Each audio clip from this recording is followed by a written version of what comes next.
Comic book के इस issue की शुरुआत जर्नलिस्ट से होती है जो अमेजोनियंस और इटलांटियंस के कहर का दुखड़ा सुना रही होती है, और दूसरी तरफ थॉमस हार्वी डेंट के बेटे के साथ बैठा दावतें उड़ा रहा होता है। और तभी थॉमस के दरवाजे पर दस्तक होती है। ऑसवर्ल्ड को थॉमस कहता है कि मैं अपने सवालों का जवाब ढूंढने जा रहा हूँ और मेरी गैर हाजिरी में तूने इस बच्चे का ख्याल रखना है। और ये सुन के ऑसवर्ल्ड पहले खुद को देखता है और फिर बच्चे को देख के कहता है, बॉस मेरा ख्याल है आपको थोड़ी गलत फहमी हो गई है। मैं अगर बच्चे पालने के लायक होता तो 2 दर्जन मेरे घर में बैठे होते। लेकिन थॉमस ऑसवर्ल्ड को बिना घास डाले वहां से निकल पड़ता है, और तभी डेक्स्टर ऑसवर्ल्ड को पीछे से आवाज दे के ऑसवर्ल्ड की खुश कर देता है और कहता है, ऑसवर्ल्ड चचा गन तो चलाना सिखाओ। और फिर हम देखते हैं थॉमस बैट केव में आता है, वही गन जिससे ब्रूस का कत्ल हुआ था उठाता है और शिकार के लिए निकल पड़ता है।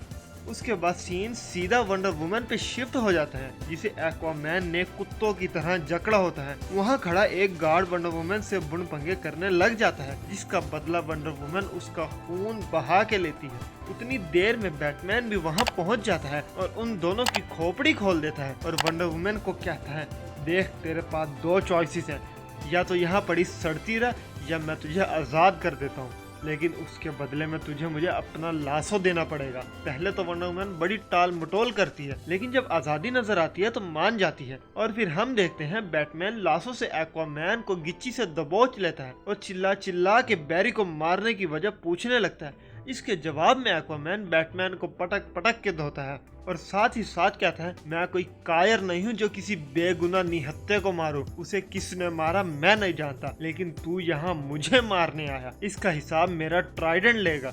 लेकिन एक्वामैन का ट्राइडेंट अपनी जगह पर नहीं, बल्कि वंडर वुमन के हाथों से होता हुआ एक्वामैन की छाती फाड़ता हुआ बाहर निकलता है। एक्वामैन की छाती फाड़ने के बाद अपने प्यार की मौत का तमाशा देख वंडर वुमन की आंखों में आंसू आ जाते हैं और उसी के साथ बैटमैन से कहती है, अगर मुझे मौत की नींद सुलाना है तो आ जा, लेकिन अगर तू ऐसा नहीं करता तो जाके बता दे अपने लोगों को मैं आ रही हूँ, किसी को नहीं छोड़ूंगी। तो बैटमैन ये कहते हुए वहाँ से चला जाता है। तू क्या चाहती है, क्या करेगी, मुझे घंटा फर्क नहीं पड़ता। थॉमस जब इस सारे किस्से के बाद अपने घर पहुंचता है तो उसके घर में एक अजीब ही जंग का आलम होता है, और वजह ऑसवर्ल्ड और डेक्स्टर होते हैं। लेकिन ऑसवर्ल्ड डेक्स्टर को गन चलाना सिखा ही देता है। थॉमस को देख ऑसवर्ल्ड की फट जाती है, लेकिन थॉमस बिना भाव दिए ऑसवर्ल्ड को कहता है, इधर आ, तुझसे जरा अकेले में बात करनी है। कमरे में आते ही ऑसवर्ल्ड पूछता है, बॉस आपको आपके सवालों का जवाब मिला या नहीं? तो थॉमस कहता है, नहीं, लेकिन अब तूने एक काम करना है, जाके कसिनो के कैमरे चेक कर, शायद उन्हीं से कोई सुराग मिले। लेकिन ऑसवर्ल्ड कहता है, बॉस ये तो मैं पहले ही कर चुका हूँ, आधे से ज़्यादा कैमरे तो चलते नहीं है, और जो चलते हैं उनकी यह हालत नहीं है कि उनमें सुराग कैप्चर हो सके। लेकिन बॉस आप मुझसे वादा करो, जिसने भी ये किया है, जिसने भी ये घटिया हरकत की है, आप उसे छोड़ोगे नहीं। तो थॉमस कहता है, पहले कभी छोड़ा है क्या किसी को?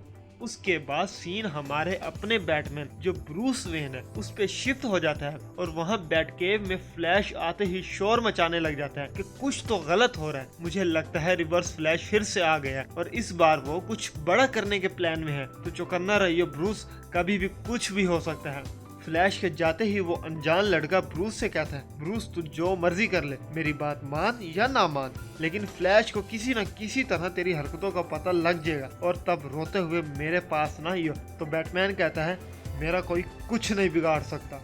और इसी के साथ हमारा ये इशू अपने इख्तिताम को पहुंचता है। अब आपसे मुलाकात होगी नेक्स्ट वीडियो में।